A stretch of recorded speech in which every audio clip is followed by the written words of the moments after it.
care out on the street. Use your head and bend your feet. Don't run out like a fool. Take your time and play it cool. If you don't stay alert, you could end up getting hurt. You gotta stop and think, then you'll be king of the road. King of the road. Think. Always wear a seatbelt.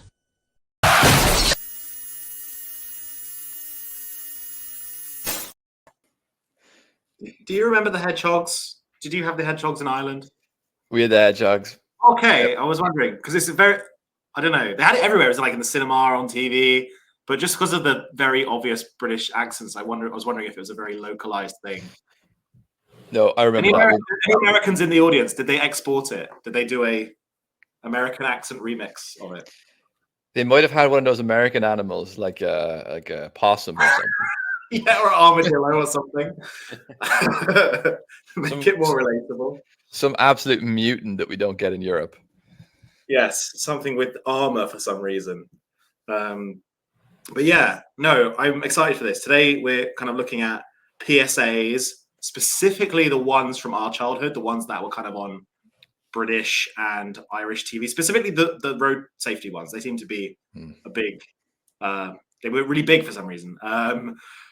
So we're getting back to our roots as a media studies pod, which I'm really excited about. But there were a few things from the news and random schizo happenings I wanted to cover. So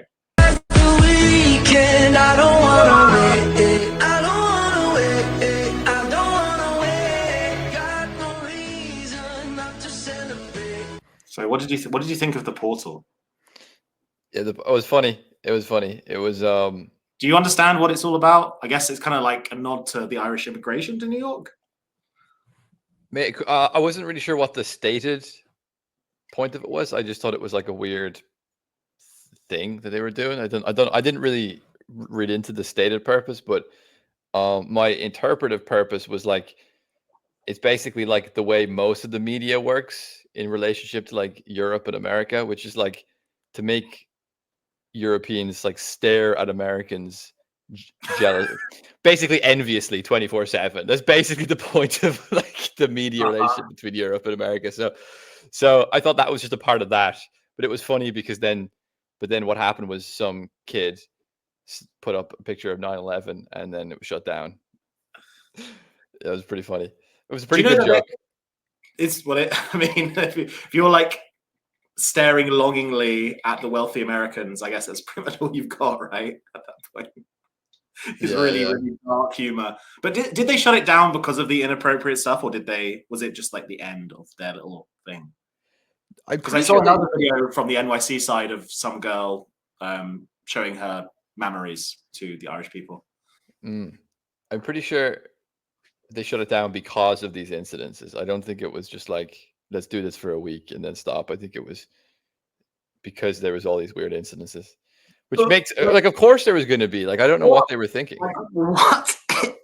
Like, who is it? Who's not in that meeting? Who's going to be like, wait a second, let's just slow down for a bit here. Let's think about what people might do with this thing that isn't the choreographed dances and things like that in the opening ceremony. What's going to happen afterwards? Yeah, I think they've confused their like image of the world with the actual world. You know, this kind of like propagandistic image of like you're gonna have a bunch of Americans like saying, "Oh, hey guys," dancing, and then you're gonna have like almost like the world is a Coca-Cola advertisement. I thought that was kind of like what they were hoping was going to happen, and then like the real world happened, and they're like, "Okay, shut it down, shut it down." There'll maybe be some tongue-in-cheek stuff like a four-leaf clover, but no one's going to come and like show 9/11. Yeah, exactly. Like this is the thing: is it's clearly done by some sort of art gallery, or it's a like public works project, because the only like rooms in the world where meetings are happen where these things are being planned, and no one's going to like have the brains or real world experience to know what's actually going to happen, is in one of those meetings with one of those sorts of public companies or like completely disconnected art institutions. It's the only place. Yeah, I definitely think the lack of real world experience is certainly a big factor in that. Because I would say that people that like, if you think about the kind of people that would be in charge of making this thing, they definitely would at some stage in their life kind of have insulated themselves from the real world quite consistently, and most people around them kind of act like they're in a Coca-Cola advertisement 24/7. So it makes sense that they eventually would confuse the real world with the Coca-Cola advertisement. If you get me, I think they're a bit deranged. Yeah. This is a very like niche throwback. Well, maybe not. I don't know. I wonder if you know about this, but it reminds me of the "He will not divide us" thing. Do you remember this? He will not divide us. So this is when Shia LaBeouf decided to put that webcam like downtown Manhattan, and it was all like, I guess it was a way for people to come and talk about how Donald Trump was dividing America. And I guess, he's an actor. He's been an actor since he was very young. He's pretty wealthy. Recently had a strange conversion to Catholicism, and he's like a priest now, which is strange. But apart from that, he did this thing and he set up a camera, and like naturally, like a bunch of dudes from the real world in like Trump hats came down, and it wasn't just like, the multicultural kumbaya circle that he expected, which was quite funny. Yeah. It's kind of it's theater kid world versus reality. That's exactly it. It's theater world, yeah. That's it. Versus reality, yeah. And I think that the government and the corporations have really embraced theater kid kind of thinking for some reason. They are theater kids. That's I suppose maybe it's because they are. Yeah. They literally are. Did you see these I think ladies? I don't know.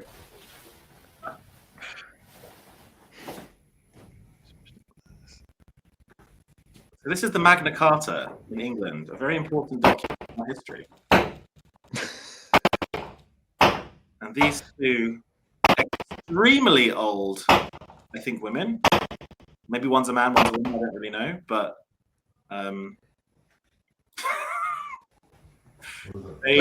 they're just up oil protesters? They are just up oil. Very observant, yes. So, yeah, they just do their thing. Whatever it takes. Whatever it costs. Please. Can you stop doing that? So we must. Stop doing that, please. Do you hear me? So yeah, very strange.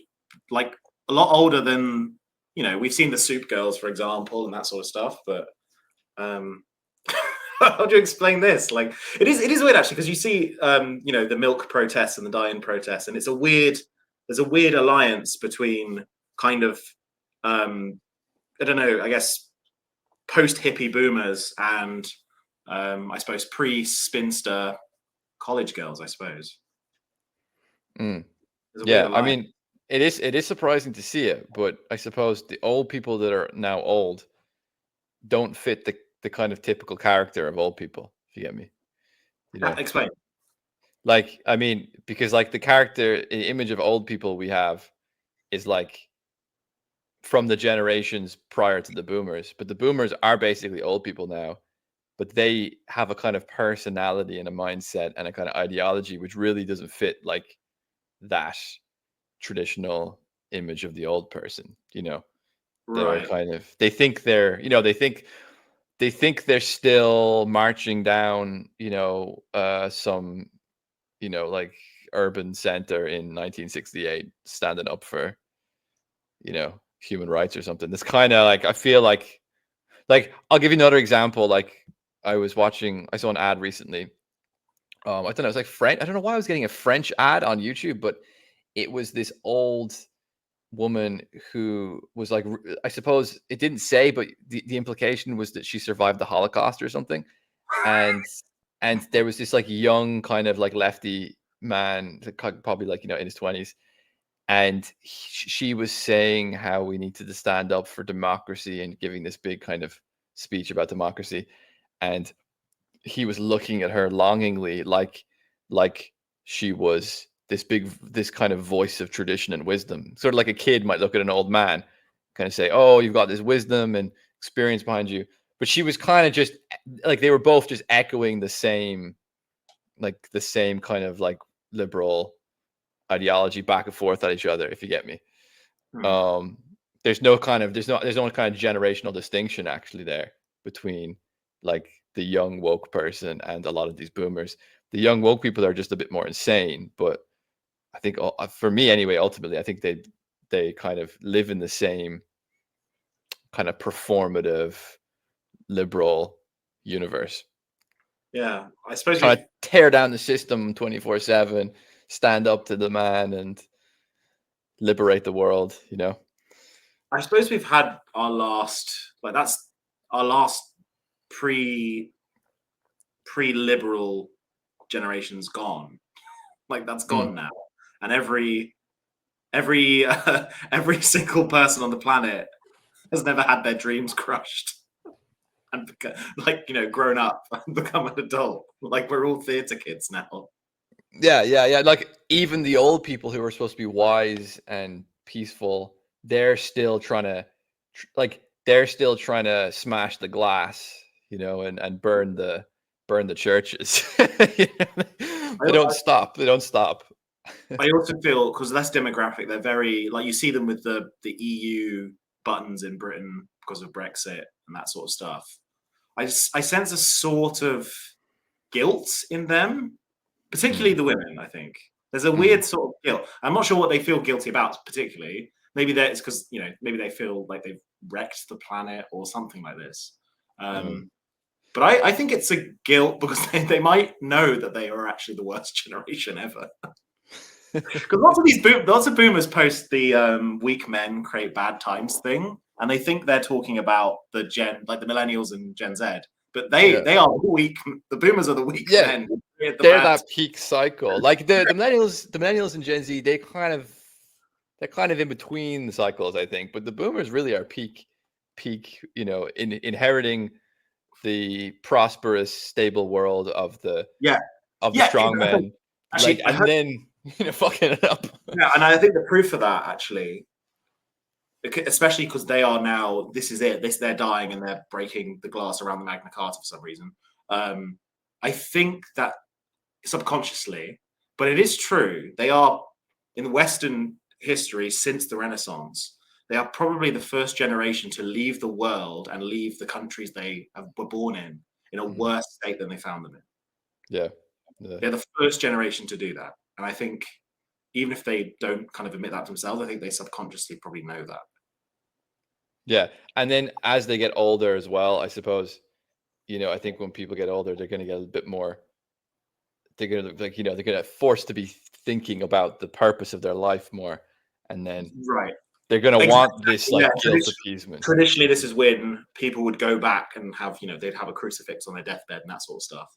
But instead, they're using their last few meal tickets and bus passes to go to the Magna Carta Museum and smash some glass instead. Throw some soup on some paintings, smash some glass. Maybe they'll cancel some people. Who knows? Throw some milk around Waitrose, maybe. Throw some milk around. Absolutely, but wonderful. I think it also is reflective, because I do get a very kind of frail image of the younger people that involve themselves in this sort of kind of performative activism. Like the younger people, generally, they don't seem like virile and strong and assertive. They seem kind of old themselves, like they're very sort of frail. Coddled like an old person. Old people are coddled and babies are coddled, but it seems to have extended itself. And frankly, they're not virile, because if you actually have strength of your convictions, you'll go anywhere to express them and protest. But like I said last time, there's a reason why these people choose soft environments where there's not like crazy security or like hacks of men who will tear them limb from limb. There's a reason why they're not protesting at football games, and they're protesting in bougie art galleries and nice supermarkets. Yeah, exactly. And that's that's what's really changed about like an activism in the past few decades, is like that it used to be more like that. Like activism used to be more for younger people, and they were willing to get beaten up a little bit. They had more energy and they were more affirmative. They had more energy and so on. Yeah, Even if and arrested in a way that they know that they know now that all the police and the court, the police are like too busy dealing with the crazy rates of crime that we all know the reason why that's at a crazy rate, but they know that the judiciary is on their side. They're not actually in danger of having any real life consequences, I don't think. Yeah, I don't know if you saw Greta Thunberg was arrested recently, and that might be my next clip. oh, is it? Okay.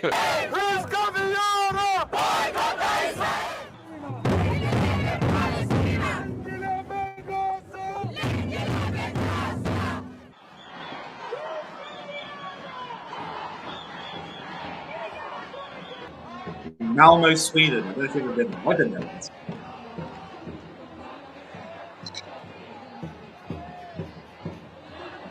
Oh yeah, it was in Malmo because of the Eurovision was there, wasn't it? There she is.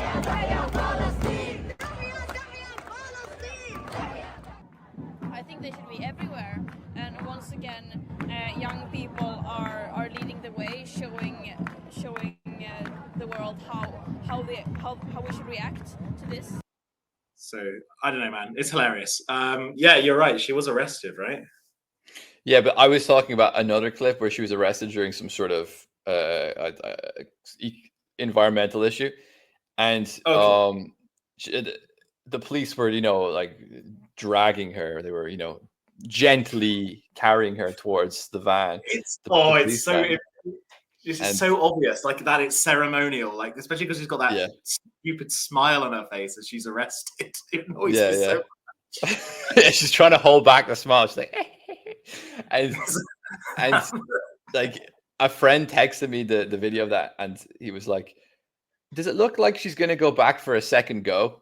I'd be like, she's gonna run back and get arrested again because it was really fun. It's like going down a slide or something, and I was like, yeah, probably because like it's so gentle that like it's Well, I mean, if possible, they should be gentle. If possible, when arresting, like, I guess she's legally an adult right now, right? But what I think just what annoys me the most is it's clearly like a function of the state, right? It's part of the ceremony. It's not.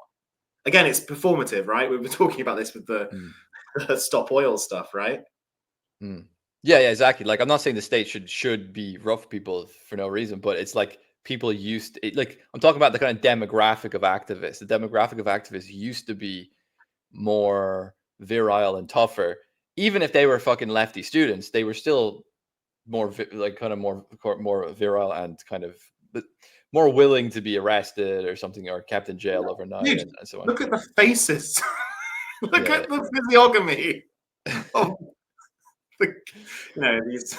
But you see, the thing is, like, I think they're a bit worried about some of these Palestine protests because, right, if you just have a bunch of like old women and a bunch of like these sorts of ladies from like sort of whatever upper middle class backgrounds, they're like whatever, they're harmless. But I think they were a bit worried with the Palestine protests because it did draw out a certain amount of these people, but it also drew out a lot of like young Muslim men. And then as soon as you draw out that kind of more virile element to the protest, then the police start cracking down. Then you're going to see people getting arrested properly and so forth. So yeah, it actually becomes an issue then, because like compare this frame here. So this is obviously Greta entourage. I don't know what other word to use. Yeah. And compare that to the opening here, the main like people on the megaphones, right? Yeah. Like, these are the sort of chaps you see in Bradford voting for George Galloway. Like this is a different animal. I totally agree, but it's a different thing. Yeah, Greta is part of maybe containment. I don't know really what I'd call it. Part of the machine for sure, and she's still playing the game. Like she's still kind of. She's not actually effective, right? She's still part of the containment and the media circus, right? And I think this is part of her positioning for where things might go next. Perhaps. it would be worth even doing a whole episode on Greta because she's such a fascinating person.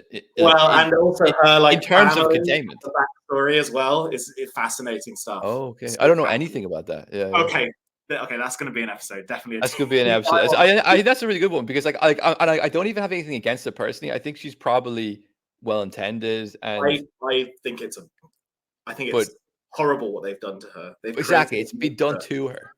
They've created a monster.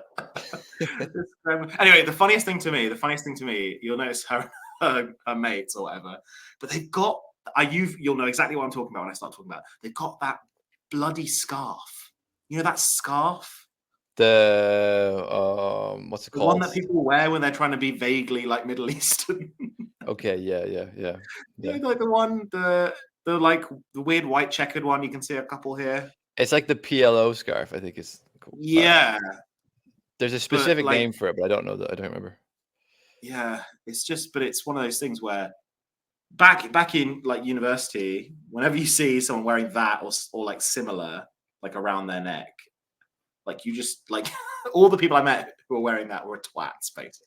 Yeah, 100%. Yeah, they were all twats. I mean, I've got some opinions on the Palestine-Israel thing, but like, yeah, I'm talking about people and media studies. So there you go. Yeah. It's also the current thing momentum because they're getting the current thing momentum in. So they have to wear. It's like the LGBT flag. Like they just have to wear the latest symbol.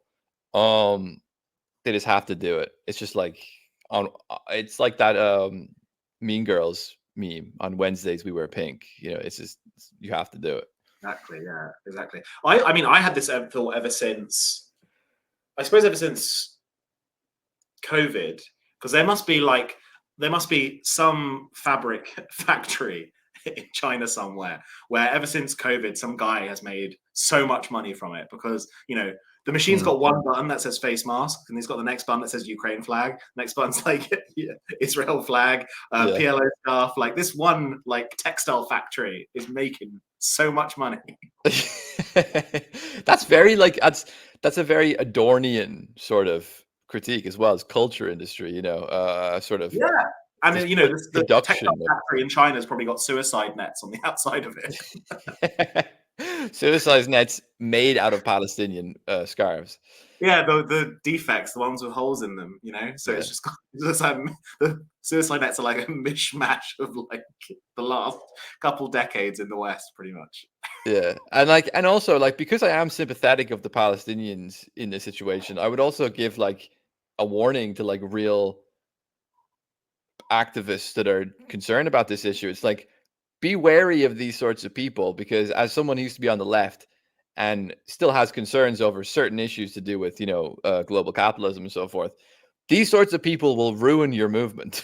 Like they're gonna, like, you know, they are unwitting CIA agents. They're like their life is an unwitting day-to-day life of a CIA infiltrator agent. You know, well, and that comes back to my point about containment and I suppose the horrific truth of Greta as a created being is that she is kind of like a MK Ultra sleeper agent. Like she's there as eyes for the regime. She's not there.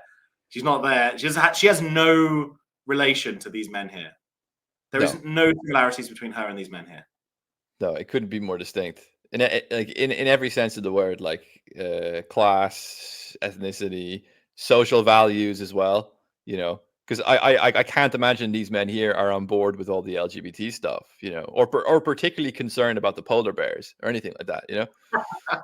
Like I just can't see it. Like so, but this is the kind of convoluted, you know, kind of ideologies we have today, which are kind of coming into antagonism more and more with each other. And it's probably just a matter of time. But like the interesting thing about the George Galloway thing was I was kind of thinking that like, wow, like, you know, like, okay, so like on one level, the situation today is so confusing. It's interesting because it's so confusing because George Galloway, you know, say what you want about him, he really is a thorn in the side of the regime. The regime really does not like him. Always has been, actually. Always has been. And people on the right may say, "Oh, he's just a stupid lefty," blah blah blah. Okay, but like he's actually managed to politically maneuver a demographic of people to politically empower him, and he's done something which is actually very politically intelligent. Like that's like I was impressed by it. I was very impressed by it. But the problem is like he's almost had to resort to appealing to like this kind of imported Muslim demographic in the UK, because a lot of the old lefties that he used to be around went crazy woke, or they work for corporations, or they just, you know what I mean? Like they're not reliable political kind of partners anymore. So he sort of found this new demographic of people. But then it's like, okay, but then like what does the West look like if our kind of oppositional demographic is all Muslim? That's kind of weird. So you know what I mean? It's kind of a very strange situation we're in today here with this shit. So yeah, I completely agree. And it's the weird thing is he's not just done it now. He did it back in the 2000s against Blair. Pretty much, he mobilized like a whole neighborhood of London because of the war in Iraq and stuff. It was crazy, and got elected MP there as well. Like he's done it more than once. And he's very interesting in a lot of ways, because he's very much an old lefty who hasn't kind of gone onto the payroll in a way, because his new party and it's very interesting because I mean, it has all the symbols and whatever, like, it's called the Workers' Party and all this nonsense. You'd never think the Workers' Party would still be a thing in like 2024, but it is, I guess. But it like at least past all the BS symbolism, in my opinion, like it has an interesting political position, which is economic leftism but social conservatism. Well, that's because like that is the inevitable result, because these Muslim political partners are not going to be on board with social progressivism anytime soon. Like, you know what I mean? So you're not going to be able to form a coalition and be like, we'll kind of embrace these Muslim men because they're against Israel and we're against Israel, but we'll eventually convert them to our LGBT ways. We're going to liberalize them. It's like, that's not going to fucking happen. Like, you know what I mean? Like, you've basically failed to do that against like half of Europe and half of America, like all the Trump supporters, you know what I mean? It's like, you're not going to do that against, and like, I have grown up in a completely different background to these Muslim men, and I hate all the social progressivism. You know what I mean? It's like, you're not going to be able to, if you're not going to be able to convince me, you're not going to be able to convince them. Like, you know what I mean? So 100%, yeah. And I think what is really interesting is that there is more in common. If the right can get past its strange attachment to, I guess, economic globalism or Thatcheritism, whatever you want to call it, at least in the British context, if it can get past that, it's got way more allies in this stroke than, like, it has more allegiances with this group of people than it does with the Conservative Party, the Tory Party. 100%, yeah, 100%. But yeah, I suppose that weird situation has resulted in probably what is going to be a complete bloodbath at the next election. So excited, rubbing my hands for this one. That's like in what is it, like this summer? It's next election? Yeah, it's like next month. Oh, it's next month. Jeez. Okay, wow. They pushed it forward? Right. Okay, it's like like a month and a half from now. Yeah. Okay. Yeah. Snap election pretty fast, because they're shutting down Parliament like next week, and they're just getting on with it pretty much. I don't know what Sunak's thinking, but I think I'm hoping that it's going to be the destruction of the Tory Party. I think that'd be a lovely result, but we'll see. I agree. Yeah. I saw a few memes being passed around, like no seats. I'm a big supporter of 0 seats. Yeah, big supporter of 0 seats. That's it. Yeah. Anyway, cool. Right, goblins and gremlins aside, let's get on with the main topic. So we are talking about PSAs. We opened up with the hedgehogs, which I'm delighted that you know about, and it wasn't just a weird reference to something. But what we've got also is that a lot of the PSAs, especially on road safety, were very visceral, in contradiction to something like the hedgehogs singing and dancing and all that sort of stuff. So Do you wanna jump into one of the ones you sent me, or should I just say the names of them and you can pick one? Like, how do you want to do it? Tell me the names of them actually, because the names of them are always interesting. Yeah. So the first one is called Shame. Second one is called Mess. Next one's called You Never Know. One of the ones I picked was called We're Not Candy. It's just like a rock album cover or something. You know? I know, crazy, right? The next one's called Always Take Your Doctor's Advice. The next one I've just called it, I don't know what the name of it is. I don't know what the actual like title of it is, because I just called it Kids Squashed. Okay, yeah, okay. The last one I've Play got is Protect and Survive, which has a soft spot for me, but it's a bit of an obscure one. I think I play Shame because this is an Irish export, so this is an Irish made, I think.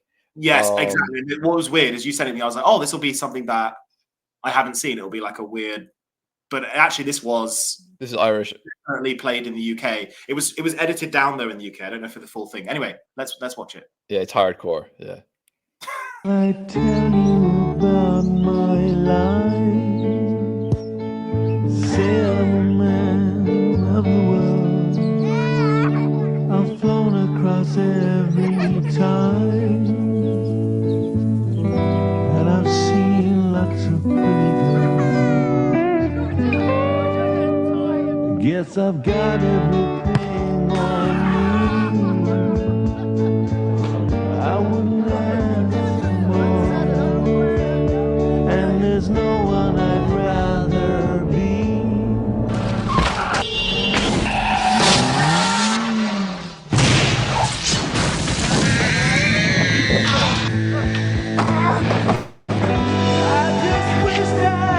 Never ever drink and drive. Could you live with the shame?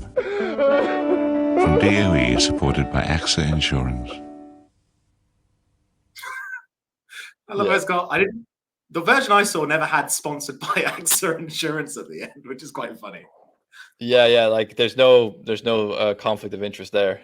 So yeah, but the ones you sent me, at least, I did some digging on them, and they're actually all directed by the same guy called Sid McCartry, I think, Irish guy maybe, or it's McCartney. Okay. I don't know what it is. I think it's McCartry. Anyway, but he got like really famous for these, like, and his like tactic was, and like, you know, if you've ever watched like really old PSAs from the US or whatever from like the 80s and past, they're very dry. They always feel like workplace training videos, you know. Yeah. And this is a very different tactic. What he's doing here is he's taking. It looks like Hollywood, right? It's like it's Hollywood looking. It's not like some guy with a whiteboard pointing and saying, "Don't touch this," or "Don't drive over this speed limit." Using emotive tactics, and possibly an early version of what's now called nudging. This is like a government strategy which is looking at sociology and the ways to not with hard power control the populace, but by using people's emotions and what people statistically do if they're treated a certain way to like nudge the populace in a certain direction. I think it's the start of that. Anyway, what was your take on this stuff anyway? Yeah. So I'm quite interested in this area because of Virilio. And my work at Virilio because of speed and what he calls emotional synchronization and all this kind of stuff. So I wrote a Substack piece all about this, where I talked a little bit about this specific advertisement, and I'll leave that in the comments or something of this video. But so basically, this is difficult because it's like, if you look at this specific ad, you're like, yes, he probably shouldn't have had those pints on the way home, but at the same time, like, fair enough, that's true, but at the same time, like, who built a dual carriageway within like 10 feet of a children's garden? Yeah, you know what I mean? Like who built a road where you're driving so fast that if you hit the curb, you're going to do like barrel rolling 20 meters into a house? Like, you have to be driving, I would presume. Yeah, it's almost the dad's fault for buying a house so close to the dual carriageway. Like, come on. But I mean, like, it's the point is, it's like, who built a house so close to a dual carriageway. Um, uh, like you have to be driving probably about, I don't know what, at least 150 kilometers an hour, at least. Well, flip a car in the way that it's animated, at least. You'd have Exactly. Yeah. So it's kind of like inaccurate, but is it possible in a Corsa? I'm pretty sure he's driving a Corsa. Like, is that possible? yeah. But like, this is one of the reasons that Ireland picked up on these kind of extreme ads, is because we had a series of kind of accidents, tragic accidents. In fact, the housing estate that I grew up in, there was an accident where this young guy who was in like 18 was driving like a really fast car, like a 2.5 liter engine car, and he crashed into like the entrance of the estate, like a wall just before and a 16-year-old girl died, and there's like a big monument put up to her in the front of the estate. So every time you drive into the estate, you see this kind of, not a monument like a statue, but like a memorial, and there's always flowers there and so on. Yeah. And the countryside in Ireland is just littered with these memorials of people. In fact, the housing estate I grew up in was next to the coast, and basically it was on a cliff. And in order to get into the housing estate, you have to drive over a kind of a cliff, basically. And about 3 people drove off the cliff because there was no street lights. I shouldn't laugh, but it's kind of fun. So about 3 people drove off this one point, and if it's like a sharp bend, and if you were driving fast and you didn't know that bend was there, and there was nothing to tell you that bend was there, although we have to presume that people are also driving too fast and they might have had alcohol in them as well. Nonetheless, there is a fast bend, and then there's no sign to. There's no sign that says sharp bend. No, there's no signs of sharp bends. There's no street lights. For years, like they only put that in about 10 years ago. They put in this stuff, maybe 10 years, maybe like 6-7 years ago. But like for like my whole childhood growing up there, was like you had to know that road was there, and about 3 people just drove straight off the cliff and all died. And they have like 3 memorials all over the cliff, but they didn't put up like a barricade. They eventually put up a barricade. They put up street lights. They put up those cat's eyes, reflector things. A sign would be useful that says sharp. That's what we have in England. At least we have a sign that says sharp bend. Yeah. But like, the point is, right? So like, in Ireland in particular is a good example of this. We imported these fast vehicles in like the 90s, 80s, 90s, and 2000s. These like big fast vehicles, but our roads were not kitted out for them. Exactly. Yeah. Like our roads in the countryside in Ireland in particular are like can barely fit 2 fucking cars down. You have to be very, but like we have these roads that are not kitted out for these vehicles, and then we have these vehicles, and what you've got there is a collision between like infrastructure and vehicles. The vehicles are too big and fast for the infrastructure, and you had a sudden explosion and accidents. And this is mainly, in my opinion, why we had so many road accidents for a period of time. And the response to that was, no, let's kind of catastrophize and moralize and like make people scared of driving. And that was their solution, instead of thinking, let's update the infrastructure, right? So like, anyway, all the Substack piece I wrote about this explains all this. But like there's a sense in which it's easier for the government to just nudge people and moralize and scare people into behaving well, rather than like think about the more complicated task of like updating the infrastructure and so forth. And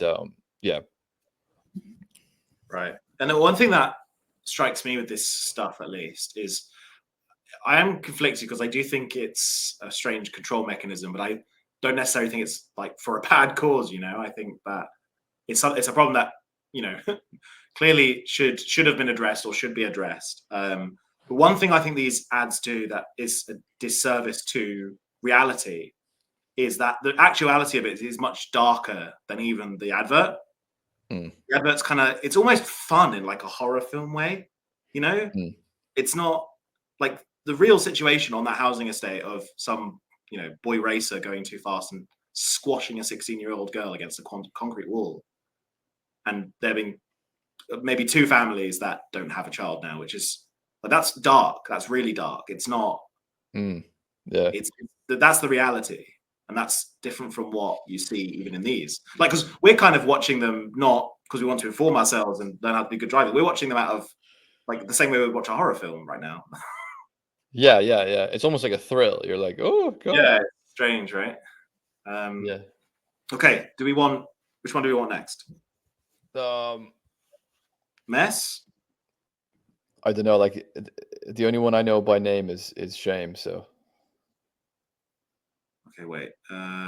Okay, yes, let's do Mess.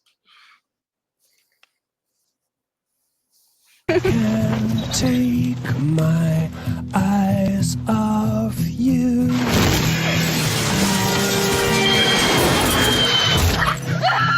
Eyes off you. No, I can't take my eyes off you. I can't take my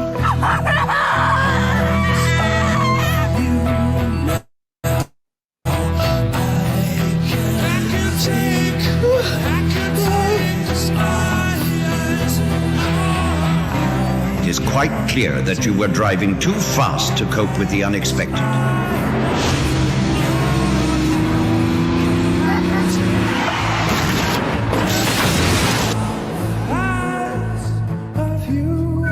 The faster the speed, the bigger the mess. From the Road Safety Authority, supported by Hibernian. This is like, honestly, like this is Ireland's cinematic kind of peak here. Like we've never contributed a whole lot. We've never contributed a whole lot to like, you know, to like cinema, but like these ads are really well done, like, aren't they? Like the music, the cinematography, the acting, like it's kind of captivating. I'm like, wow, I feel they're definitely captivating. They're very dramatic. They're very 2000s though. Yeah, I think it's the very, haircuts that take me out of it a little bit. Yeah, it's always a white man as well, isn't he? Who's the bad guy? Oh, He's always yeah, the one of course. crashing into everybody. Where, like, personally, for me, driving, the most dangerous moments I've ever been is like a fucking woman with like kids in the back seat. I mean, that's where the real danger is. But They are specific, but actually, maybe that's an interesting point. Is that in these adverts, it does depict a white man, so I guess ethnically local to Ireland man, going too fast for the thrill. Yeah. Maybe, you know, the implication, maybe he's had a few too many Guinnesses as well, but it is you need to neuter that toxic masculinity before you put your hand on the gear stick, young man. Yeah, 100%. I didn't think about that before, actually. I didn't think about that. And actually, that's another issue here because back in the day, insurance was much higher for men than it was for women. And at least for young men, for older people, it was the same. But for young men, for example, if you had the same year's experience driving, same license, like a clean license, let's say, and all this stuff, you would basically have, say, for a man, it could be 1,000 a year. For a woman, it could be like 500 a year. Is it insurance? Is it? I mean, it tells you I haven't paid car insurance for a long time. Is it not still? No, so because there was basically basically that's discrimination. So what they did was Ireland. Is that just Ireland though? I'm not sure, but I'm not sure if it was just Ireland, but it was definitely here. But they equalized it, so they basically just made the woman's one like as expensive. so they stopped the discrimination, but anyway,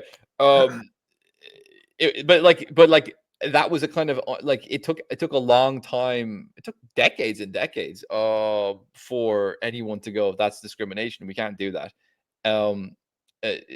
It was just accepted for so long to basically like young men in vehicles is like just pure danger and so forth. And like statistically speaking, maybe there's some truth to that. I'm not sure. Definitely true. It's definitely true. Okay, fair enough. Yeah, definitely but nonetheless,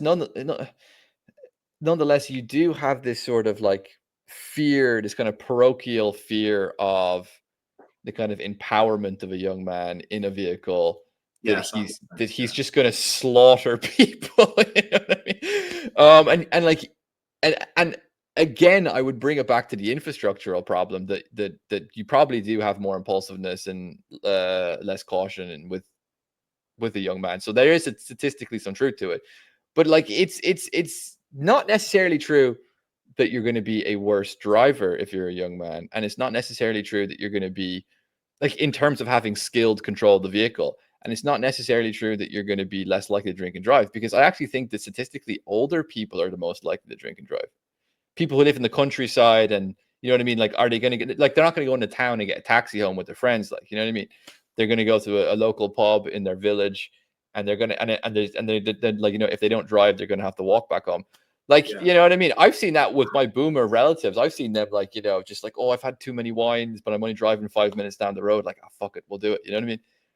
Yeah, and I think one of the interesting things about drink driving is, and getting to know some people, like you said, definitely, usually older people who are heavier drinkers, and realizing that I think the statistics might lean in one direction, where they'll say that, you know, the majority of drink driving arrests are people, young people. But I think that the majority of drunk drivers might be older people who get away with it. Yeah, yeah. Whether that's because the police are looking for a certain demographic, or whether they know how to handle it better, I don't know.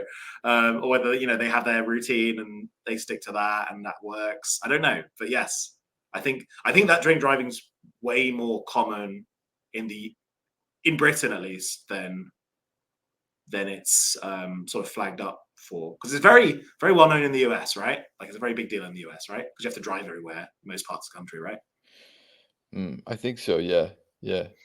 Well, I mean, it's similar to Ireland in that sense, that, like, if you live anywhere in the countryside or outside of Dublin, basically, or Cork, like, you know, you're probably going to be, you know, like, you can get a taxi places, but it's expensive, and the public transportation is kind of shit. So people just tend to drive a lot, and it's going to lead to people drink driving because of that.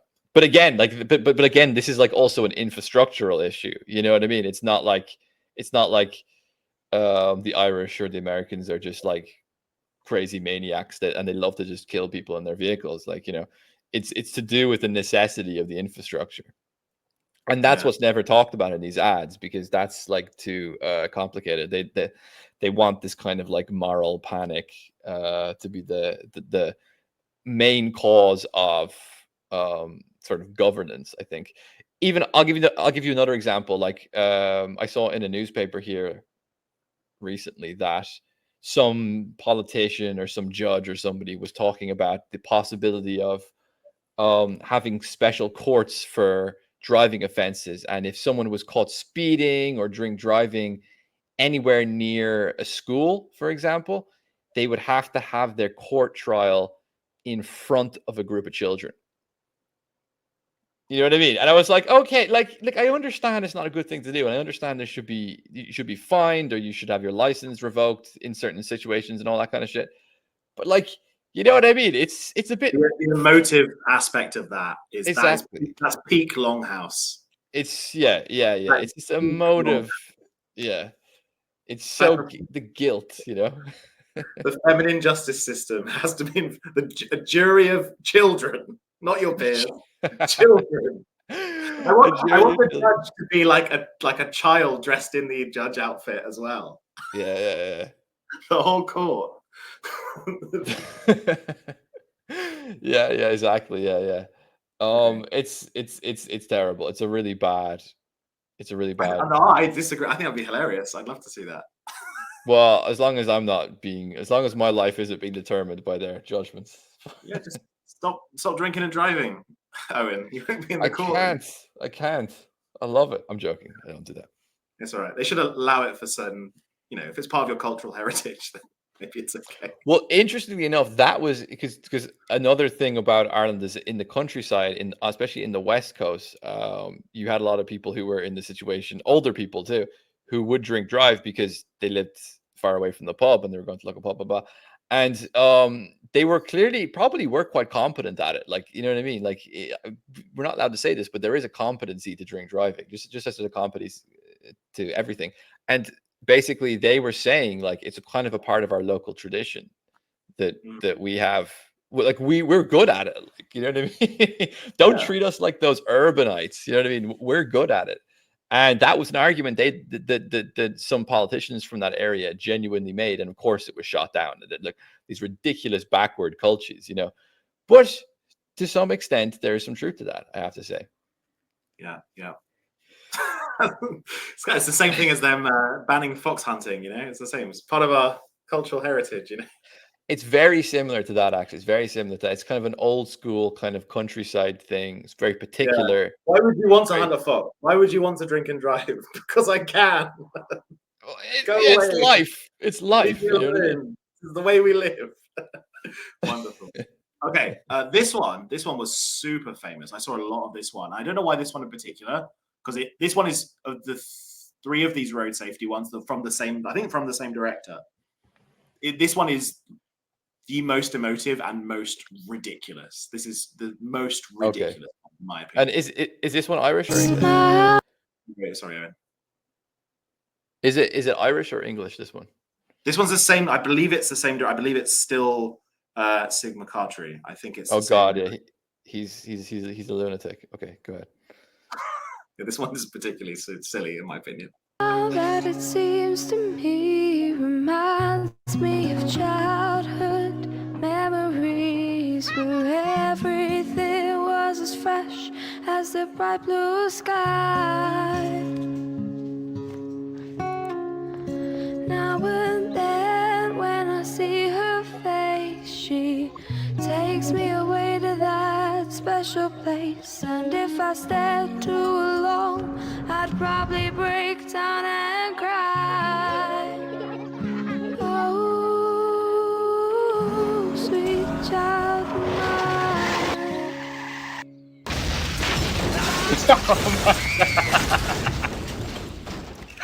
Since 2000, speeding has killed a classroom of our children. Shame on you. Sweet love of mine. They just made the same. Control the consequences if you speed. They just made the same. You shouldn't be laughing at this. We shouldn't. But it's that one's really particularly silly. That one's particularly the original with one kid was ridiculous enough, but this is just like, you know what I mean. But it's a bit like, you know. This is so on the nose. It starts off like a John Lewis advert with the nice, like, acoustic version of a song everyone knows. It's got the nice, like, maybe that's where John Lewis got it from. I don't know, but like the way they're all there for a picnic and the car just goes boom. And they're like a fucking forest as well, like, you know what I mean? Oh, that's amazing. And yeah, like, it's got all the same beats as well. You know, aggressive white male driving too fast. Could have been the same guy. Probably was the same actor, yeah. Imagine he gets out of jail, like, 10 years later. He does, like, week one of being out of jail. He does the same thing, but this time to an entire classroom. This is actually like a serial of like his life. Like every single time he gets out of jail, he does the same thing. Oh, that's fucking fantastic. That's brilliant. Yeah. But like, it reminds me of like, like Jaws 1, and it's a great film, and it's like, okay, it's unrealistic, but you could imagine it in some. It's not totally unbelievable. And then all of a sudden, it's like Jaws 5, and the shark has like a torpedo on its back, and he's got mind. He's being controlled by the Russian government or something, and he's like 80 foot long. It's like, it's just like a kind of ridiculous sequel. It's a ridiculous sequel.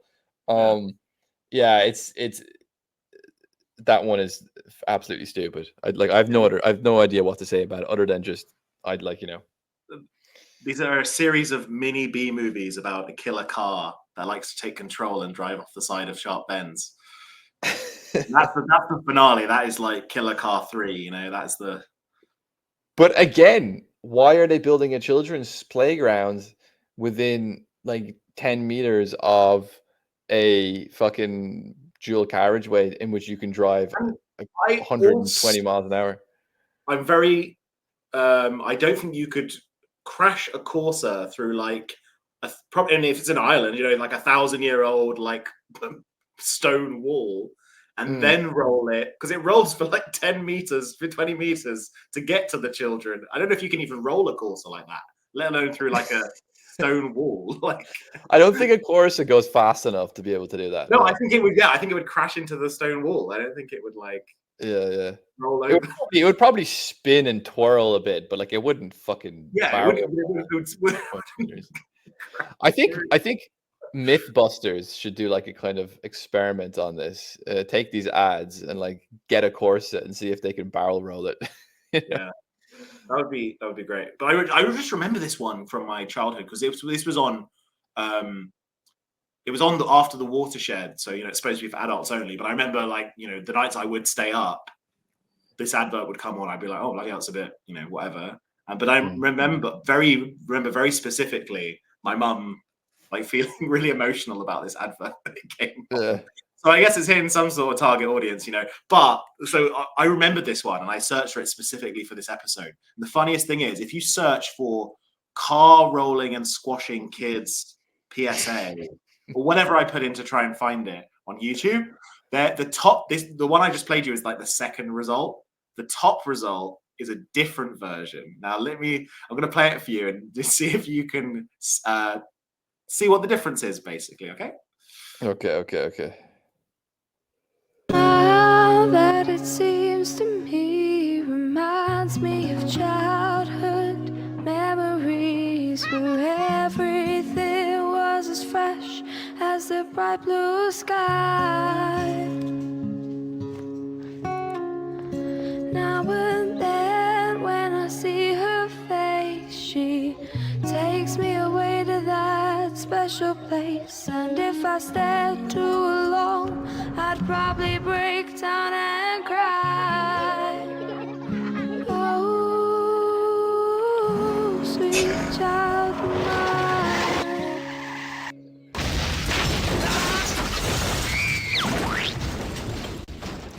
Since 2000, speeding has killed a classroom of our children.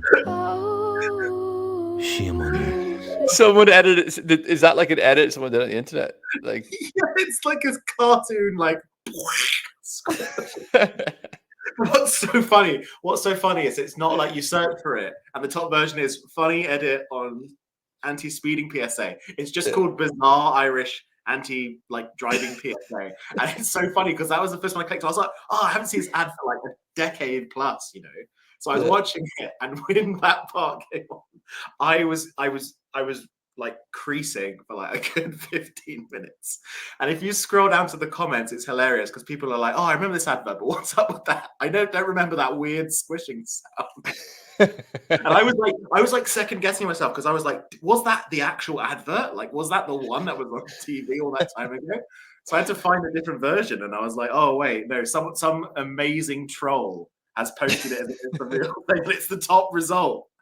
So people are watching that and their memories are being questioned. I don't know. It really tickled me. It really tickled me.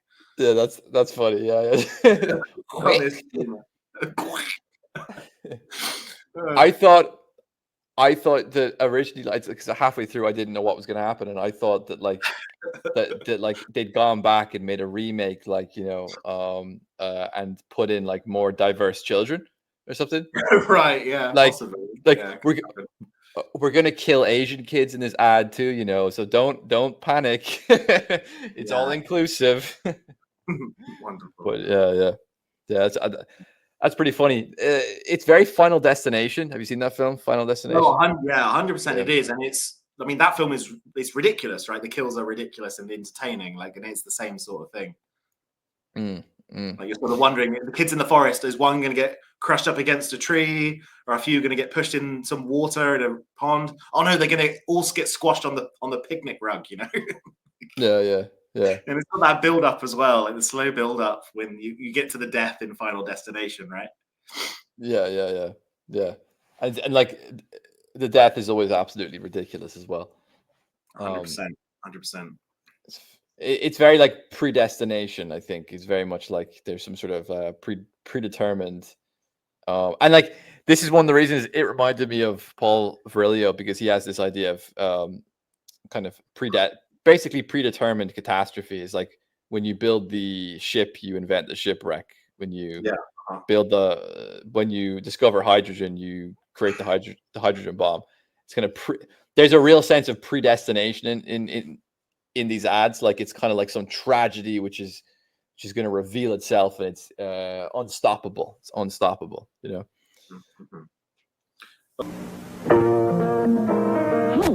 what are we doing out of the bottle? This is dangerous. A little kid might come along and think we were candy. That would be awful because we're medicine.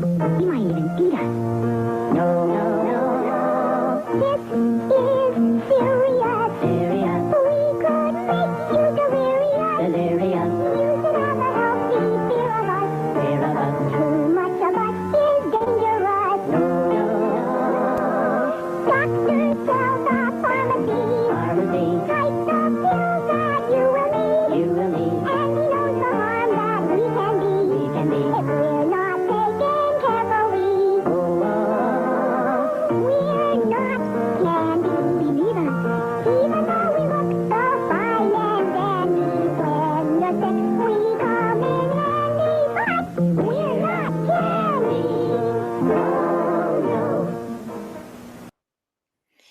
Yeah, that was awful, I think. I feel like I've dropped a tab of acid or something watching that show. Yeah, that's pretty old school. I don't know. That's not one, definitely not one from my childhood, but it's one that I found. Yeah. And I think it's an interesting one in a way because it appeals to, like, I don't know, the cutification of everything.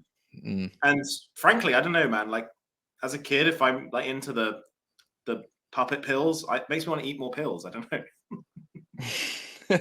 Like, I watched that and I didn't know what was happening. I didn't like know what like the message was. I didn't understand anything other than like, what is this kind of bright, cartoonish creature doing? Yeah, Like, they what is look like? like- I was trying to figure out the ontology of the creature.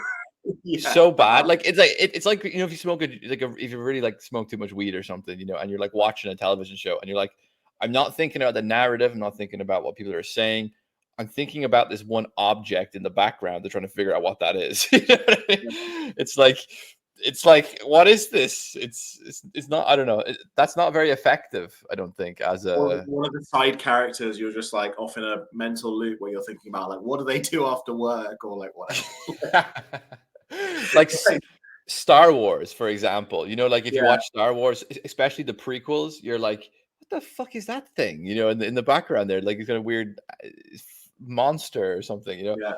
Oh yeah. The crazy thing about Star Wars is it's so commodified and based around merchandise and stuff that actually, and lots of this post hoc, right? They go back and add this stuff in. But lots of the like minor background stuff has like complete like lore around it. Like it's all like been mapped out, and this is like to sell merchandise basically. But yeah, Star Wars has no mystery behind it. Like everything's described. Like even like what Darth Vader has for dinner and stuff is like actually described in the lore. Like it's silly. Yeah, it's very encyclopedic, actually. Yeah. Star Wars, yeah. But yeah, no, that one relates to a personal story just because I think I was maybe 4. I don't remember this very well, but I was at my aunt's house and my mum was visiting my aunt, I guess. And I was just like roaming around her house. And I suppose my aunt probably left her like a whole bottle of like beta blockers open or something on the dresser. I basically ate a whole bottle of beta blockers. Wait, and like, what do beta blockers do? I believe they're for hypertension and like heart rate and stuff, but they like slow your heart the F down. Okay, yeah. Usually for like, I think it's like maybe like a post-birth or like a menopausal thing, maybe, I don't know, but or a hormonal thing. But basically, a whole bottle of those can kill like a grown person because it stops your heart. But yeah, I don't think I even had my stomach pumped. Like they just took me to hospital, kept me there for a bit. I was all right in the end. Just had a long sleep. And your life has been nothing but a dream ever since. Maybe, yeah, maybe this is all a fantasy. You actually died, but like your brain was given like an Elon Musk transplant, and therefore when you die, your brain just goes on and on and on and on. Yeah, and now here you are doing a podcast. They put me in a weird hell where I don't know what to do with the rest of my life, and I have to make podcasts. This is like purgatory, basically. And everyone's woke, and every so often there's a big pandemic. Yeah. No, one day I'm just gonna wake up and everyone's gonna be like, Greta, diversity, equity, and inclusion. What are you talking about? It's year 2000 and Pokemon just came out. What are you talking about, Sam? You'd have all the knowledge of the future, though. You know everything that's going to happen. Oh, I'd forget all that pretty quick. No. What I'm saying is like we're on the horrible alternate timeline. Oh, we're in a parallel universe. Okay. Yeah, and they're just like, what do you mean face masks and COVID? Like, let's go to McDonald's and get a Happy Meal. Yay! What the fuck's a Nord Stream pipeline? Is that the new Transformer? Who the fuck's Oswald Spengler? What are you talking about? Yeah. What's Bronze Age pervert? Like, what's that about? You know? Yeah, maybe that's gonna happen. I'll wake up in hospital after having the beta blockers one day. Oh god. But yeah, no. If that advert, they should have brought that ad over to the UK because then I wouldn't have eaten the pills. Maybe you would eat them faster. Yeah, I love those pills. They're so cute. Okay, this one's interesting. This one's very interesting. This one's called "Always Take Your Doctor's Advice," and it's a UK one, and it's very pre-COVID or post-COVID. This is the interesting thing: is it was from. Don't even ask how I stumbled across this. I was doing some very obscure digging, but it was posted on some random GP surgeries. But it's an official NHS video. But it was posted on some random GP surgeries like YouTube website, and. God, I sound like a boomer then. It's a YouTube channel, Jesus. And yeah, it's like pre-COVID. It's like 2016 or something. And I think it has got like a bunch of views now. And I think a lot of people are going on there and being like, well, you'll see. Let's see. We're wonderful pills, but don't ever think we'll cure all of your ills. So every time you feel a bit under the weather, don't always think that we can make you better. Take us for the wrong thing, that's dangerous to do. When you really need us, we could stop working for you. So please don't end up paying the price. Always take your doctor's advice. So, very I wonder why they need to anthropomorphize the medicine. Yeah, the last two, actually, that's a weird connection. The last two both have singing and dancing pills. Like, it's theater kid, shit. It's like, you can't relate to anything that doesn't have the capacity for some kind of cringe performance. Yeah. Well, actually, and one thing that stood out to me on this one, if I just rewind a little bit here. Yeah, let me pause there. So Antibiotics. Pill. This part here. So this is interesting to me just aesthetically because it's got the NHS, it's got like the UK government, like very bureaucratic looking thing. But this is very the way the font is laid out, almost like a road sign and stuff, is very. It reminds me of the COVID stuff that came out, the COVID propaganda.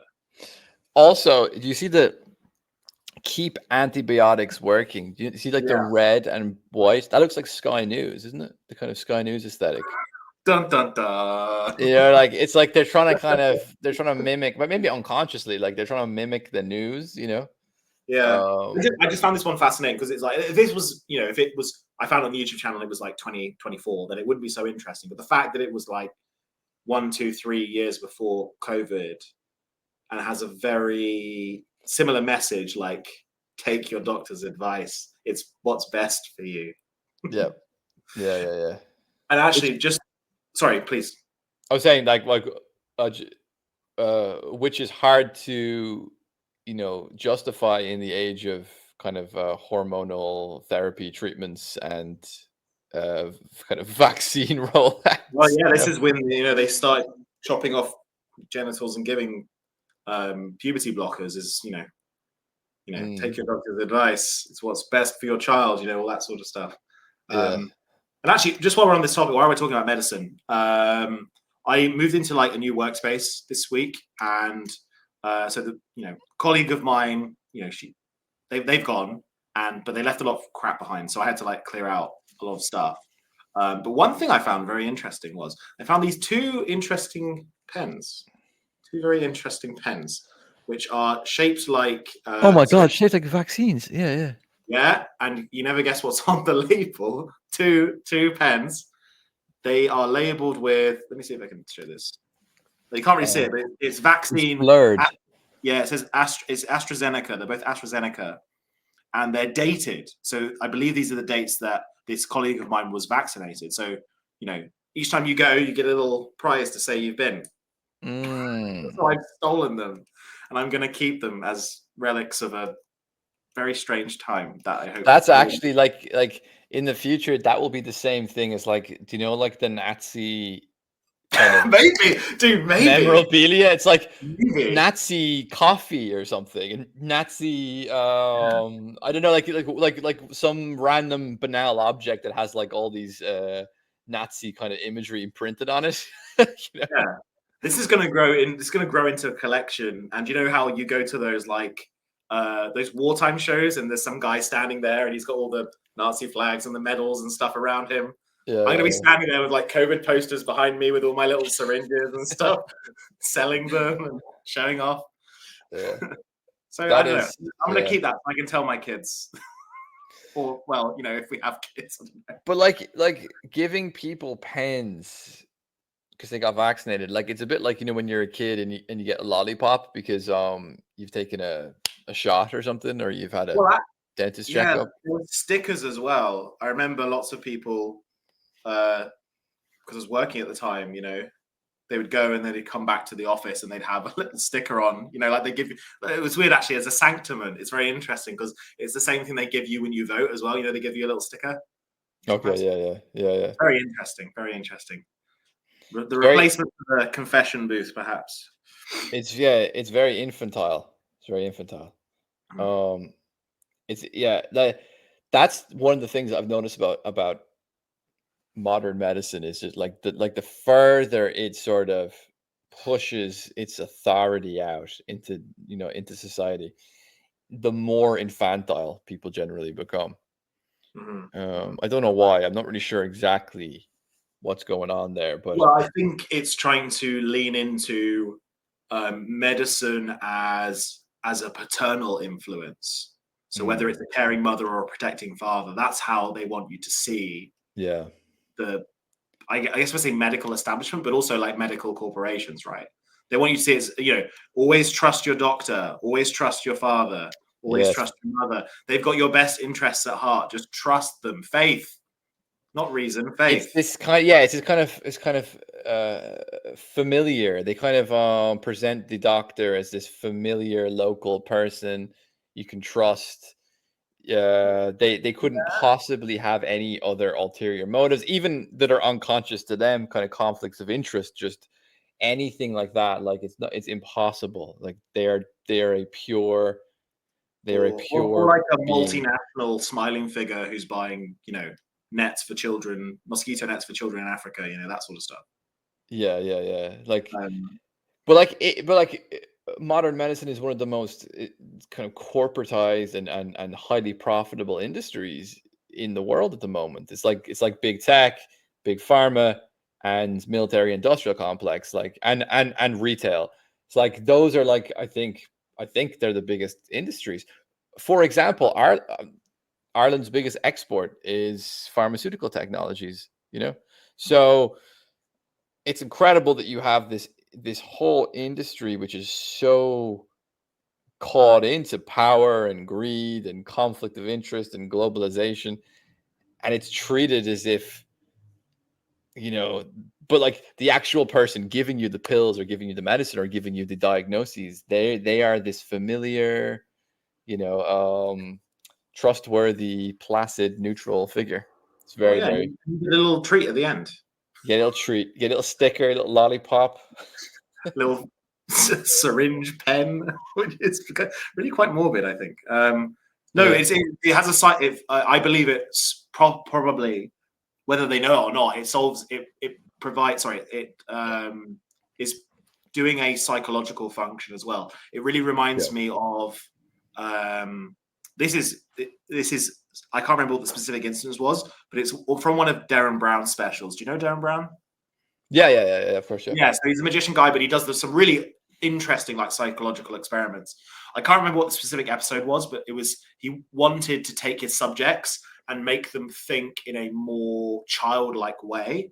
So in the room where they had the test subjects, they had refreshments, but it was like orange squash, you know, like the like orange, really sweet, cheap orange cordial you have. When you like my wadi and all that kind of shit. I have no idea what that is, but it must be another Irish thing. Okay, never mind. I'm discovering so much weird things today. Okay. That's like vocabulary apparently. My wadi was basically squash. It was a squash drink, and I had no idea that was exclusive to here. So squash is a very like posh Southern English way to call it. In Scotland, they call it diluting juice. Fair. Which is weird. Diluting juice in Scotland. Why do we call it squash? There's no. We didn't squash any real fruit for it. There's no real fruit in it. Yeah. Anyway, they gave this to the subjects to make them act more childish, apparently. So I suspect that having the the dancing, singing pills and the little treats at the end of your medical treatment. And I guess, you know, you go to the dentist and they've got those funny, like, smiling teeth. So, like, infantilize you, to make you want the paternal father of medicine or the paternal mother of the nurse to come and, you know, look after you. Yeah, 100%. 100%. It's also incredible how easily influenced we are sometimes.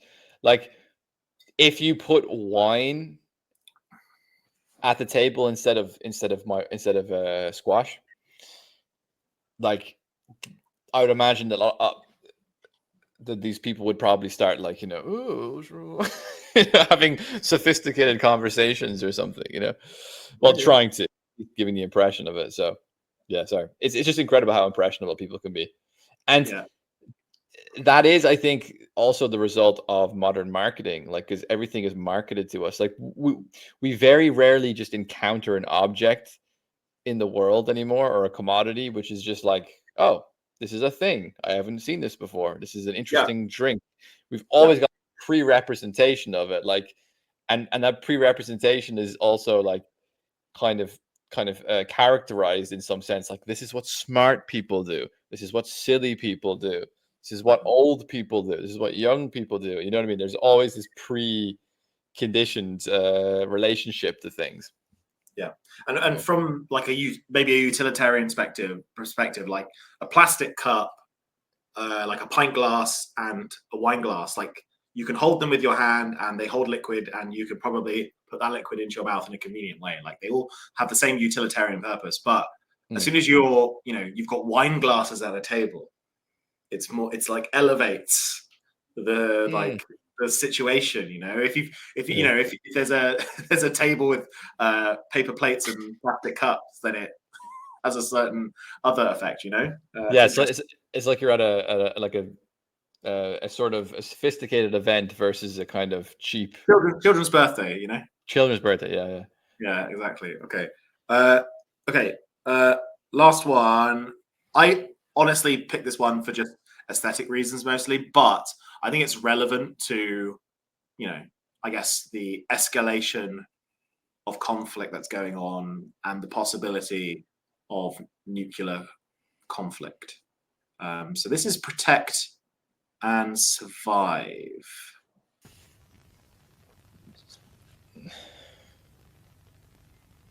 This might be the longer one. Come on.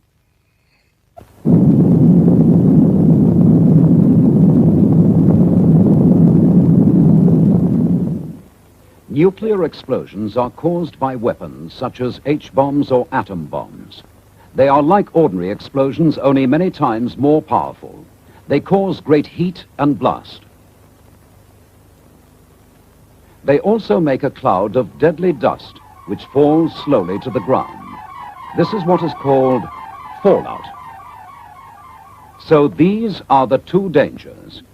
First, heat and blast, which is followed by fallout. The heat and blast is so severe that it can kill and can destroy buildings for up to 5 miles from the explosion. Fallout is dust that is sucked up from the ground by the explosion. It can be deadly dangerous. It rises high in the air and can be carried by winds for hundreds of miles before falling to the ground.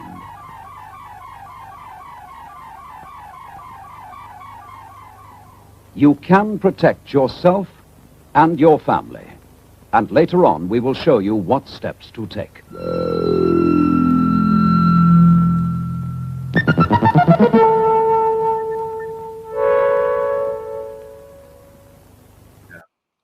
So there's a whole series of those. They came out like the late 60s, early 70s or something.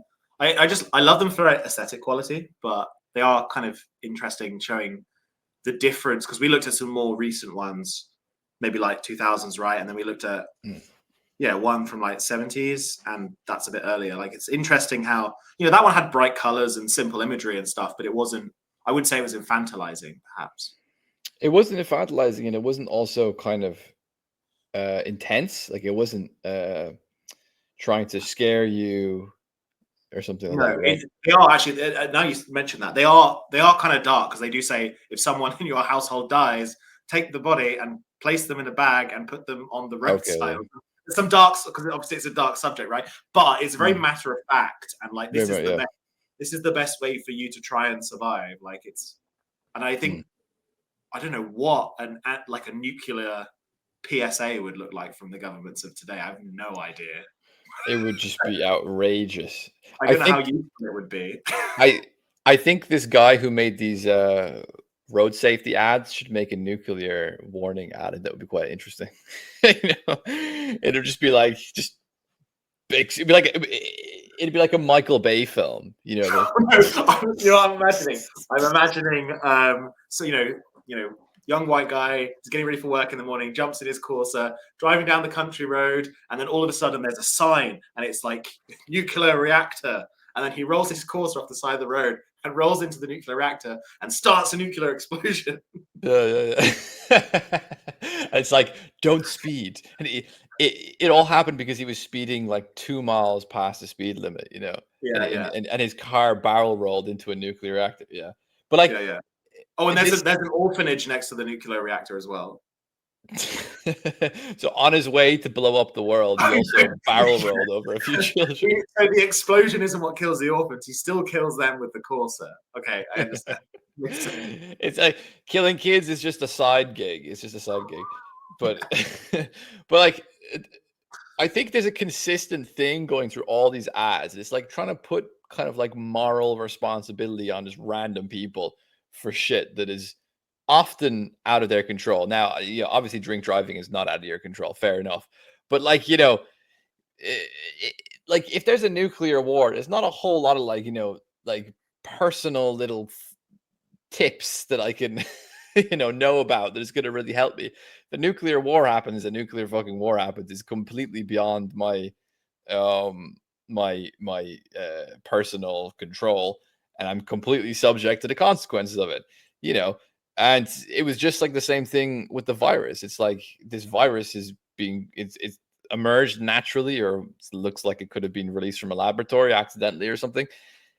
I don't fucking know. I'm going to be exposed to it. I'm supposed to take all these kind of precautions to like stop it happening. And I'm like, well, there's nothing I can do, you know, it's too late. So there's a kind of consistent thing with all these ads, and it's like trying to like reduce the complexity and sort of the sort of power structures which are completely beyond any individual's control, and the complexity to all these different forces, whether it be biotechnologies, or whether it be nuclear warfare, whether it be, you know, the inevitable catastrophes of fast cars on crappy roads. All this stuff, which is kind of completely beyond your personal control, is constantly being signaled to you as if you can control it if you just do this, you know,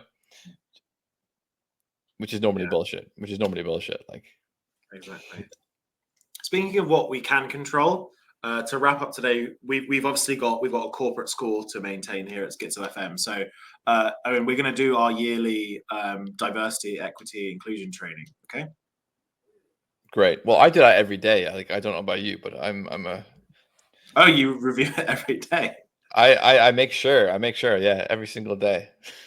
Wow. Okay. I'm not quite as dedicated as that. I only do it for the yearly requirement. But anyway, here's the quiz for this year, at least. Once it loads up, there we go. Okay, so here's the quiz for this year. So you have to decide who you would leave behind. Okay, I'm sorry it's not zooming very well. Can I do that? That doesn't work any better. How rubbish is that? Anyway, okay, activity, whom to leave behind. Okay, so the 12 persons listed below have been selected as passengers on a spaceship for a flight to another planet, because tomorrow the planet Earth is doomed for destruction. Due to changes in space limitations, it has now been determined that only 8 passengers may go. Any 8 qualify. Your task is to select the 8 passengers who will make the trip. So we've got 12, and you have to choose 8 that will be going on the trip, okay?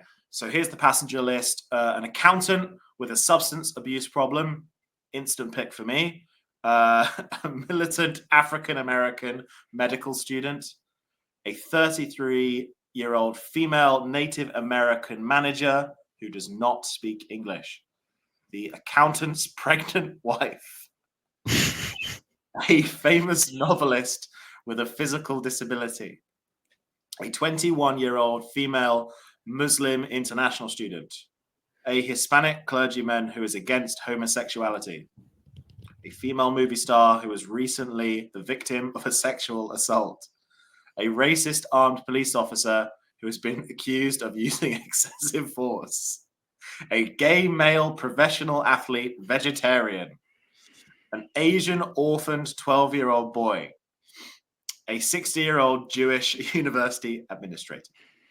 So again, I saw this posted somewhere. I don't know if this is trolling, but it's got like the stamps of like a diversity, equity, inclusion company. I looked them up, but I don't know if it's a troll or not. Anyway, so yeah, you've got to choose 8.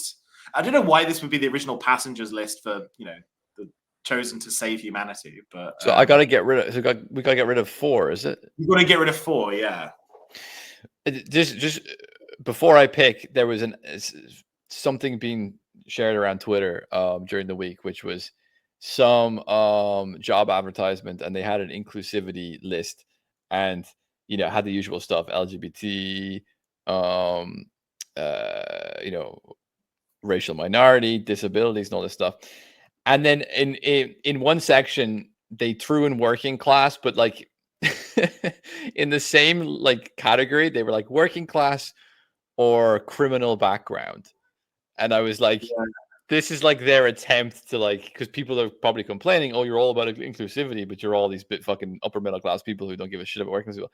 Oh, okay, we'll put working class people into working class people or pedophiles, like in the same category. Yeah. Well, like, criminal background, is that like theft and stuff, or is it like sexual register? I don't know. Well, no, I'm just saying pedophile to like pick on like the worst. You know what I mean? The most obvious. Yeah. But like, you know what I mean?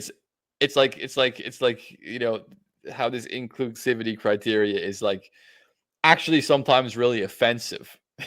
It's actually really it reveals its own prejudices constantly. Anyway, but I mean, it's interesting because it's like, well, I think one of the things about that is actually like there are some really weird things with the legal system, especially in the US, where like you can have a possession of marijuana charge from like decades ago, which is now legal, but you've still got like a felony. Yeah. Which means like there's a bunch of stuff you just cannot do, and people won't hire you, and it's crazy. It's awful. Yeah. Saying like working class or serial bank robber, it's like pretty much the same thing. Yeah, pretty much the same thing. Definitely, yeah. Well, I like the accountant with a substance abuse problem. I'm definitely taking him. That's for sure. I'm taking him. I'll take the 12-year-old Asian. That sounds really bad. That sounds really bad to say that. But like, why him though? Because you never know. You could teach him. He could be a Platonist or something when he grows up. You could teach him some philosophies. There's room to. Oh, he's in a young state, so you can get Because all these other people do have their own hang-ups, right? Everyone else is kind of formed into what they're going to be, and he's the only person. I'm leaving behind the gay male professional athlete vegetarian. I'm leaving him behind. Wait, explain why. Because he'll just be annoying. You know what I mean? He'll just. I would leave him behind, but not because he's a fruit, but because, like, from a practical. That's why I would leave him behind. Well, yeah, there's that, and also he's just going to be if he's a vegetarian and he's gay and he's an athlete, he's going to just be very neurotic. He's probably unbearable as well. He's going to be very neurotic. He's going to be very obsessive and neurotic. Going to rock up to the rocket wearing a PLO scarf. Yeah, and he's just going to be very attention seeking. He's going to absorb the attention the whole time of the group. Yeah. So for the repopulation reason, the gay guy and the 60-year-old Jewish university administrator, they're off the list for me. I don't have a particular like the 60-year-old Jewish doesn't stand out to me to be particularly bad. It's a 21-year-old female Muslim international student. That's kind of neutral to me. There's nothing particularly a famous novelist with a physical disability. So okay, they could be interesting. They could be an interesting person, but are we? Oh, you're doing yours based on like who would be fun to be around. But am I have to live on an island with these people? Well, but think about it. Okay, people you personally get on well with is very different from people you find entertaining, because you could pick two people that true don't get along for entertainment as well. Okay, So I think it'd be interesting to see what happens between the militant African American and the police officer, and it'd be useful to have a gun on board, maybe. I think the police officer would be useful to have around. Yeah, he's got a gun. We need a weapon for space, right? If there's any, you know what I mean? It could be situations, people get out of hand, some wild animals you're going to deal with, and you want someone to back you up. You know what I mean? Well, and I suppose. Well, this is interesting because it says a racist armed police officer, but it doesn't say who he's racist against. This is like the game of like how to get yourself cancelled immediately. No one listens this long into the. I know, yeah, I know. Especially the end of it. Especially the end of it. Like we can say anything we want within the last 30 minutes, and no one will hear us. The first 30 minutes, some people will, but not the last.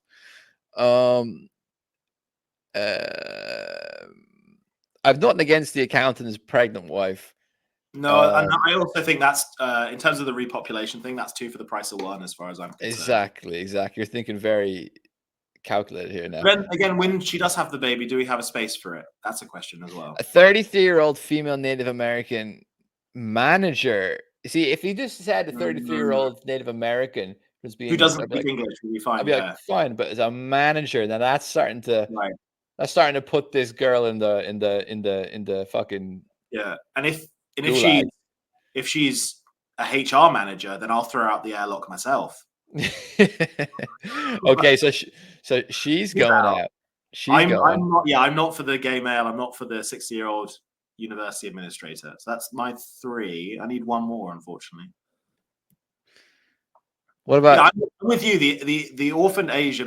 He can come on board because he's had a pretty crappy life, so he needs a bit of adventure.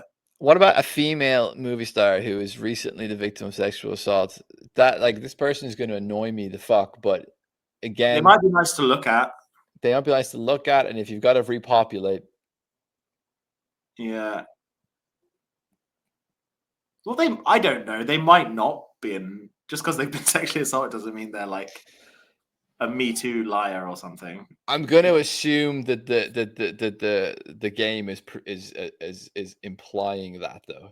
Well, this is your bias. I mean, this is the whole point. It's exposing your bias.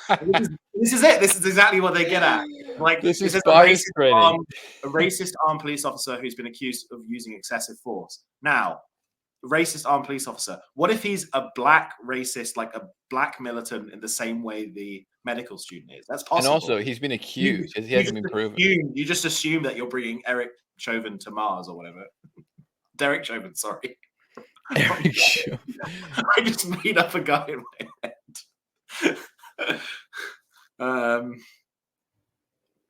A racist police officer, a gay male. I don't know. Like I'm getting rid of the gay male. Okay. Professional athlete. This is my Catholicism coming out now. Here, I'm getting rid of maybe. I'm getting rid of the gay male vegetarian. There's getting rid of so many sound bites from this. I guess. Let's hope neither of us ever become like influential public people. I don't think we're at risk of that happening. Unfortunately. Okay. I'm okay. For one, I'm throwing the gay male out the plane window straight away, and I think we just leave them on Earth. I don't think we have to kill them in a gruesome way. Okay. Well, if they're left on Earth for a reason, right? I mean, like the world's going to end, so they're going to die. My fourth choice is okay. Tell me. The famous novelist with a physical disability. Now, here's the thing, right? It's probably not going to be George Orwell. It's probably going to be like J.K. Rowling or Stephen King. Oh God, yeah. Like I'm not interested in talking to them. So they've lost. They've not got any physical ability, so they can't like like serve the point of the mission pretty in lots of ways. Probably they might be good conversation, but if they're a famous novelist, chances are they write like normie books. So unfortunately, that's my fourth choice. Yeah, there's a low chance that they're writing good books. Then again, you never know. Yeah, so 33-year-old, I'm assuming she's a HR manager, so she's gone. Novelist with a disability's gone. The gay male's gone, and the 60-year-old university administrator's gone. And we all went off to space and had a whale of a time. Who am I? Okay, I'm gonna get rid of the gay athlete. I'm gonna get rid of the. I'm actually gonna keep the 33-year-old Native American manager because I think that in extreme circumstances, there's room for re-socialization. Okay. And you don't have a lot of young women in this list, and if you got to repopulate the earth, you know what I mean. I'm gonna get rid of. I'm basically gonna create a really dysfunctional. That's a good point. I didn't leave myself with that many women. Yeah, you see, I'm gonna create a really dysfunctional haram for myself here. Mine, well, to trying not to make it an annoying time, I've made it like a gay old time together. You're having a really gay time. Yeah, apparently. I don't know. I'm getting rid of the gay male. I'm getting rid of the fucking. I'm getting rid of the. I'm gonna get rid of the militant African medical student. Why? But actually, no. That like the medical student thing. That's very helpful if he knows medical stuff. You know what I mean? That's a very helpful student. How useful is he really? But still, he's gonna know more than the rest of us. And you know what if he got into the university just because of his, well, you know. It doesn't say what age he is. His problem is, if it said he was like 20 or 19, I'd be like, okay, just get rid of him. But if he's like 25, he probably knows some shit. So depends on his age. I'm gonna put that one as a maybe. Hispanic clergyman who's against homosexuality. I'm kind of neutral here. He's definitely on for me. He's definitely on. Okay, I need someone to do mass. Come on. Okay, I'll get rid of the 60-year-old university administrator, but like not for any prejudicial reasons, just because I don't need a 60-year-old dude who doesn't have any clear-cut practical fucking it doesn't even say if he's a professor, he could be a philosophy professor, it could be interesting, but it says he's admin staff. Staff. Get rid of him. All right, get rid of him, get rid of the I kind of almost got rid of him for the same reason as the Native American manager, you know what, my utopia, my new utopia involves no managerialism. We are removing them from the gene pool. Okay, that's actually understandable. That's understandable. The problem is if you only have one manager and they're removed from the managerial environment, you can recondition them. I don't want to take any risks with the future. Fair enough. I understand that. What about this? I'm actually maybe gonna get rid of the female movie star who's being accused of sexual assault, because I think she's gonna just Me Too everyone and ruin the group. But would anyone care about Me Too at that point? Yeah, you're right. Maybe not. But then again, like if she's just gonna she's not gonna have a kid because she's just gonna Me Too any guy who gets near her, which at this stage is only either me or the fucking homophobic Hispanic, or the racist cop. And I can't imagine like a kind of like yuppie fucking movie star girl is gonna want any of them. So movie star who's had like so much attention for a very long time is all of a sudden deprived of it. I think the complete opposite. I think she's going to be dying for any attention she can get on the ship. Oh, maybe you're right. Oh my god, you could be right. It'll be the opposite. This is hard. This is difficult. Yeah. Okay. Right. I'm gonna get rid of. This is the most you've ever thought about anything. This is not. Yeah. All right. The university administrator's gone. The gay athlete's gone. The Fuck it. I'm gonna do it. I'm gonna get rid. Actually, no, I'm not, because he might keep. See, the thing is, I want to couple up. I'm gonna couple up the female movie star with the racist cop. I think that would work well. I don't want her. I don't want to be Me Too on my island, my own island. Fuck off. So I'm gonna island. I'm on. I thought we were going to an island. Okay, and then Nice. all right. I might get rid of the international student. Nothing against her, but like, do we need her? Actually, no. I'm gonna keep her. Actually, I'm gonna keep her. I'm gonna keep her. All right. We'll get rid of the medical student. Because you think he'll be trouble? You said he was going to be useful, right? No, actually, yeah. Hold on. Okay, I'm gonna keep him. I'm gonna get rid of the accountant with abuse problems. Yeah. I don't like. I'm not against him personally. It's just like I don't need him. You don't need an And accountant. Good point. don't need an accountant up there. And then the last person will be I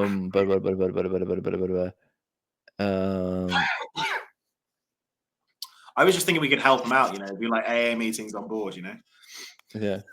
It's difficult. I don't know. He's not going to be helpful though. And if he's got addiction issues, have you ever seen the show Lost? I've seen some of it. I don't really know. Yeah, yeah. There's an addict in Lost, and he has to because he's obviously stuck on an island after the plane crash, and he's got no drugs, and he spends most of the first season or two looking for pills on the. He actually turns out to be one of the best characters in the show, and he's a really interesting guy. But that's because it's a show. In reality, he's probably not going to be that interesting, and he's going to spend most of his time trying to basically just look for any medication anyone has and turn it into drugs. To be honest with you, I think that's what he's going to do. It's not going to be very helpful, so I'm going to get rid of him. God, sorry for his poor pregnant wife. Oh yeah, God, she's this is going hard. to be mourning from liftoff. Yeah, I don't know. There's no kill them all. Just kill them all. Kill them all. Okay. I'll just repopulate myself.